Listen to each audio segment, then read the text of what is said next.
Hi everyone, it's the English Simmer here, and this video was brought to you through the EA Game Changers program. So I was lucky enough to be flown out to LA by EA to attend EA Play, where I got my first hands-on with The Sims 4 Island Living. So this is the brand new expansion pack coming to The Sims 4. It actually releases on the 21st of June, so you guys can get your hands on it then, but I was lucky enough to get an early look and to play with some of the features. So in this specific video, I'm going to be talking about the world and doing a townie overview.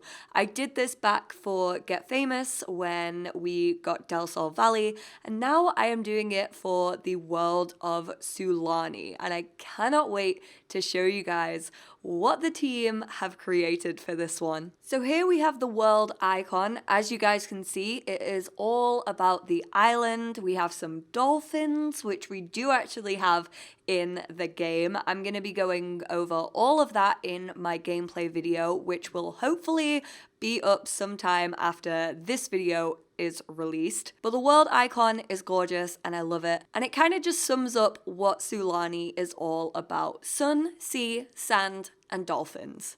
And of course, mermaids. Sulani is a livable world. It is not a destination world. It's not a world where your Sims can only go on vacation, which I know so many of you are going to be happy about. But this expansion is called Island Living, and it is really all about living on the island. So in total, there are 14 lots, and there are also 3 different islands. So the first island is Lani Saint Taz. I apologize if I get these pronunciations wrong. I probably am going to do it over and over again in this video, my gameplay video, and also eventually when I do my Let's Play for this expansion, so I do apologize for that. But Lani is actually made up of one 50 by 50 lot, 3 40 by 30 lots, and 1 30 by 20 lot. This island is pretty much the upper end of the scale. This has really nice big family homes on it. So your Sims might not be able to get a starter home here, but maybe once they build up some money from those odd jobs around the island, I'm sure they'll be able to save up enough to move to the island of Lani. So Lani is an idyllic tropical paradise where the beaches are filled with white sand and the waters are warm and vibrant. The lush jungle environment here is a perfect place for getting lost in the timeless island spirit. And I can say this is one of the prettiest worlds I think I've ever seen in any Sims game, never mind just The Sims 4. So the first family that we have living on Lani Saint Taz are the Kahanui? That was Danielle trying to pronounce the name. This is how badly I want to get these correct, but she didn't even get it right. As the self-appointed Sulani ambassadors, this enterprising couple, Mele and Alika, have decided to live out their golden years in a dream retreat away from the bustle of Ohan Ali town. So that is the other island, which we will be moving on to in a few minutes. And those two actually reside at a lot called Journey's End.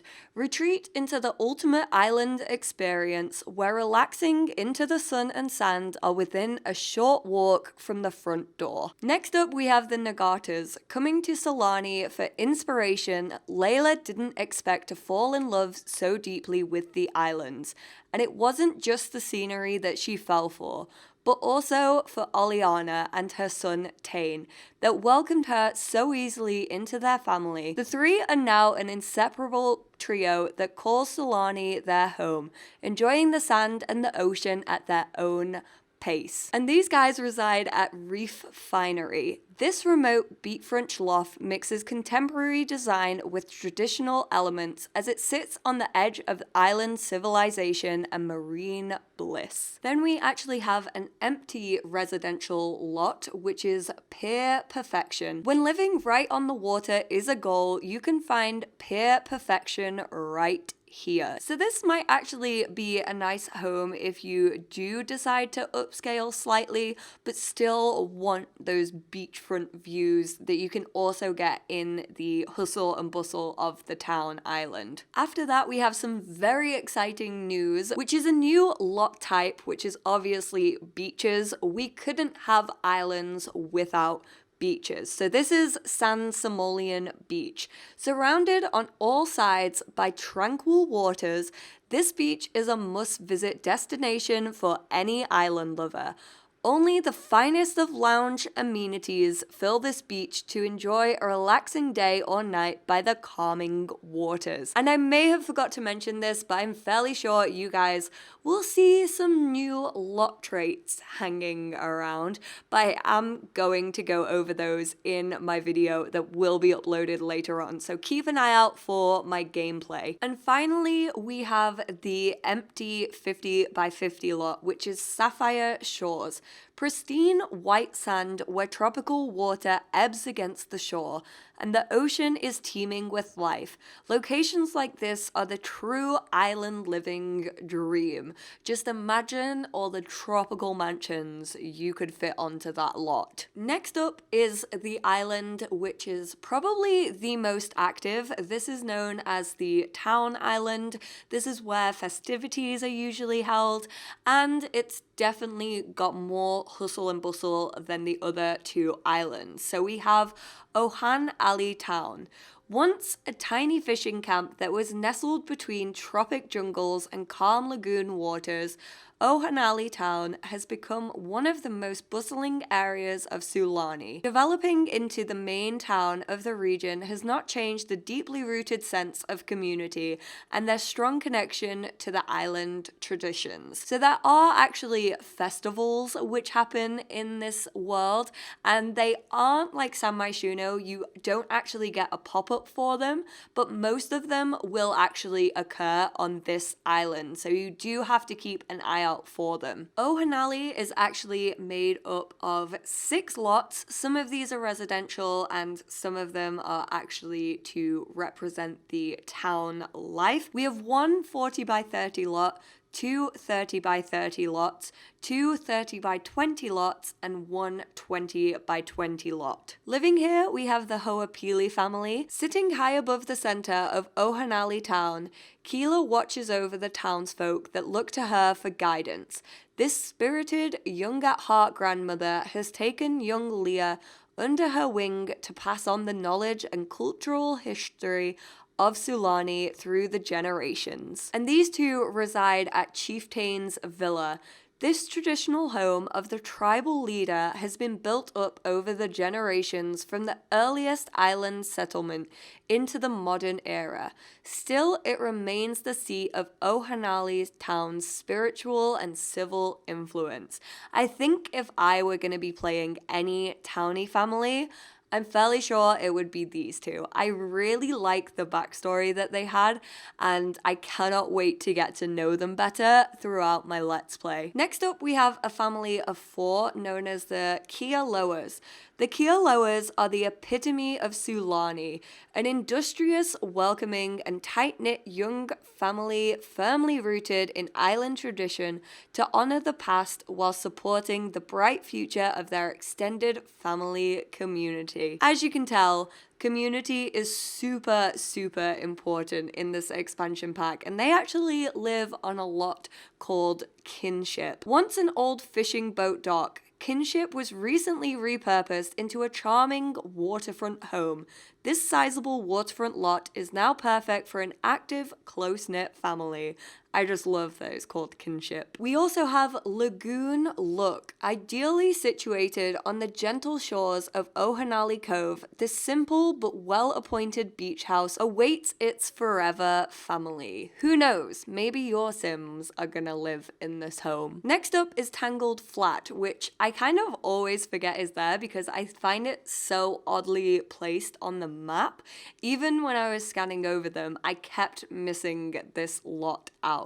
This modest hut has withstood the test of time and constant encroachment of a ferocious jungle environment. Then, of course, there is another beach lot, which is the Ohanali Beach. This stretch of sand has been the local beach for time immemorial. Where the first fishing boats once launched, this beach now serves as the main access into the lagoon's crystal clear waters. And of course, it wouldn't be a town without having a lot for your Sims to socialize in, so we do actually have this sandbar. Local watering hole, informal town center, social hotspot, refreshment support system. The only thing this open air tavern doesn't do is disappoint. And then last but certainly not least, we actually have the natural island. So this is where most of the conservational career will take place, and you can definitely find some wildlife. You can help to clean up this island, and I cannot wait to get into the gameplay element of it. So this is Mua Pilam, or Pelam, I don't really know how to pronounce it.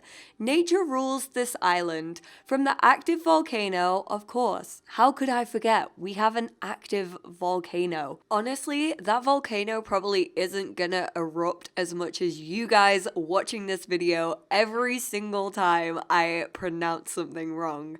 I swear I am such a white person and it is so painful. I'm listening back to all of these pronunciations in editing and I'm just like, that was so wrong, and I'm cringing so hard. So I am right there with you guys. To the flowing waterfall, which of course is a new woohoo spot. Again, I will be talking about that in my gameplay overview. And down into the depths of the secluded cave. This remote destination in the Sulani island chain is the place for exploring the beauty of nature. First up, we have Key Point. This classic deserted islet formed from the natural accumulation of sand shored up by the surrounding reefs happens to make for the perfect untouched beach. Then next we have Caldera Camp. This ramshackle shelter precariously sits at the base of an active volcano. I don't know. I don't think I would want any Sims living here. It sounds a little bit risky to me. It's the first and potentially last stop for the most intrepid conservationists. I know I'm gonna say conservatives an awful lot. I'm gonna say conservatives the whole time. Every time I talk about the career, I'm gonna say conservative. I'm calling it now. Take a shot for every time I say it. And lastly, we have what I also think is one of my favorites from this new expansion, is actually the Admiral's Wreckage. Few remember how or when an old trawler became so dramatically landlocked. Even fewer know what remains of this vessel in ruins. This is one of my favorites as it does have the new lot trait off the grid, but it also works the exact same way as the plane crash did from Strangerville. So you can actually place this onto your lot as decoration, but you can build a bunker underneath it, and it's just really, really cool. I don't think I actually recorded any of it in my gameplay, unfortunately, but I'm sure you guys will see it in my Let's Play because that's where I actually want the series to take part. So definitely tune into my Let's Play if you want to see more of Admiral's Wreckage and how it actually works. So that pretty much sums up my world and townie overview. I hope you guys enjoyed this video. I hope it was super informational as to telling you guys who resides here. Let me know in the comments down below, who are you most excited to get to know? Which townies do you think you might either be playing or who you just want to be friends with from reading their descriptions, or where you might have your Sims live. But I can assure you, you are going to have so much fun with this world. I really do feel like it's so different from anything else we already have in the game, and I don't think you will be disappointed when this actually releases on the 21st of June. Make sure you put that in your diary. That's when you can buy this expansion and get your own hands on it. And once again, a big thank you to EA for flying me out to EA Play so that I could record all of this and get all the content up early for you guys. As I said, there will be a gameplay video coming, fingers crossed if I can get it recorded. So definitely keep an eye out for that, and I will speak to you all in my next video. Bye guys!